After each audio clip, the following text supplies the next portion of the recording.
நீங்கள்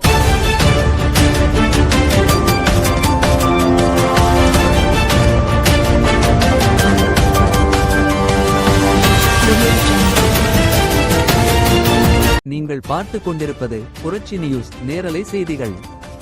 தொழிலாளர் பிரச்சனையில் மாநில துணை செயலாளர் கொண்டு வரேன். தேனி மாவட்டத்தில் தேவதானப்பட்டி பேரூராட்சியில் வேலை பார்க்கக்கூடிய துப்புரவு பணியாளர்களில் சாதி பாகுபாடோடு நடத்துகிறாங்க.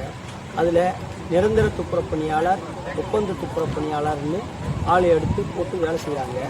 அதில் பேரூராட்சி இயக்குனரும் பேரூராட்சி தேனி மண்டல உதவி இயக்குனரும் தமிழ்நாடு ஆதிதிராவிட மற்றும் பழங்குடியின நல குழு செயலர் உறுப்பினரும் புகாரின் அடிப்படையில் தேர்ந்தெடுக்கப்பட்ட தூய்மை பணியாளர்கள் அனைவரும் அவங்கவுங்க பணியை தான் செய்யணும்.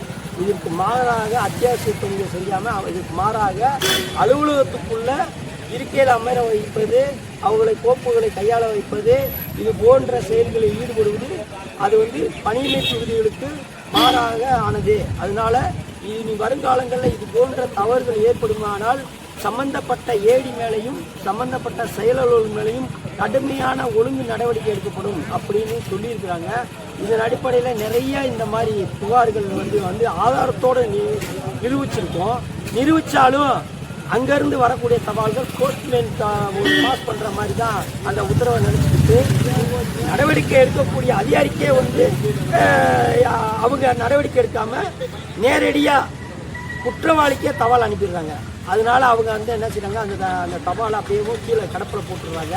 இதனால என்ன ஏற்படுதுன்னா சக பணியாளர் மத்தியில் பாதிப்புக்குள்ளாக மட்டுமா பணிச்சுமை ஏற்படுது. இது இல்லாமல் அரசுக்கு ஊதிய இழப்பு, அது மட்டுமல்லாமல் பொதுமக்களுக்கு சுகாதார கேடு விளைவிக்கும் விதமாக அந்த பணியினுடைய இத்தனை ஆட்கள் தேவைப்படும்ன்றதுக்கு அடிப்படையில் தான் அந்த பணி நியமனத்தில் ஆலை நியமிக்கிறாங்க.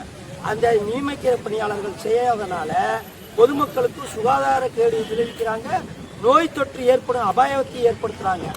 இவங்ககிட்ட இந்த பணியை செய்யாமல் இருக்கிற பிசி தாழ்த்தப்பட்ட மக்கள் அல்லாத பிற்படுத்தப்பட்ட மக்கள் அவங்ககிட்ட கையூட்டு தொகையும் வாங்கிக்கிறாங்க. இந்த மாதிரி செய்கிறதுனால நாங்கள் நிறைய கேட்ட போராட்டங்கள் எடுத்து மனுக்களும் கொடுத்து வந்திருக்கிறோம். ஆனால் எந்த விதமான நடவடிக்கைகள் எடுக்க மாட்டாங்க இங்கே இருக்கிற அதிகாரிகள். மாவட்ட ஆட்சித்தலைவராக இருக்கட்டும், தேனி மண்டல உதவி இயக்குனராக இருக்கட்டும், சம்பந்தப்பட்ட துறை செயலாளர்கள் மேலே சம்பந்தப்பட்ட பணியாளர்கள் மேலே எந்த விதமான நடவடிக்கை எடுக்க மாட்டாங்க, ஆதாரத்தோட புகார் கொடுத்தது கூட. அதனால இன்னைக்கு கூட நாங்கள் போஸ்ட் போட்டிருக்கோம். அதுக்கடுத்து நேரடியாக பாதிக்கப்பட்ட பணியாளர்கள் அவங்களோட சேர்ந்து துப்புரவு பணியாளர்கள் கம்ப்ளைண்ட் கொடுத்துருக்கோம்.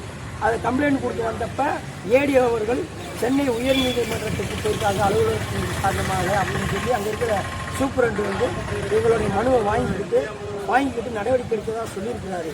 இந்த நடவடிக்கை என்பது எடுக்காத பட்சத்தில் இயக்குனர் போட்ட உத்தரவை இங்கே இருக்கிற அனைத்து அலுவலர்களும் சரியான முறையில் நடவடிக்கை எடுக்கல ஆதாரத்தை கொடுத்து, அதனால உங்கள் அலுவலகத்தை நாங்கள் முற்றுகையிட போகிறோம் அப்படின்னு சொல்லி அவங்களுக்கும் தெரிவித்து விட்டு விரைவில் நாங்கள் சென்னையில் போய் இயக்குனர் அலுவலகத்தை முற்றுகையிடலாம் இருக்கோம். அவரும் நடவடிக்கை எடுக்க தவறும் பட்சத்தில் இப்போ ஆட்சி அமைத்து கொண்டு இருக்கிற முதல்வர் விஜய் ஜோசப் அவர்களிடம் இந்த மாதிரியான பிரச்சனைகளை எடுத்து சென்று புகார் கொடுத்து தீர்வு காண்பதற்கு ஏற்பாடு செய்யலாம்னு இருக்கிறோம். புரட்சி நியூஸ் செய்திகளுக்காக ஆசிரியர் புரட்சிதாசன். தினசரி நேரலை செய்திகளை உடனுக்குடன் தெரிந்து கொள்ள புரட்சி நியூஸ் செய்திகள் சேனலை சப்ஸ்கிரைப் செய்யவும்.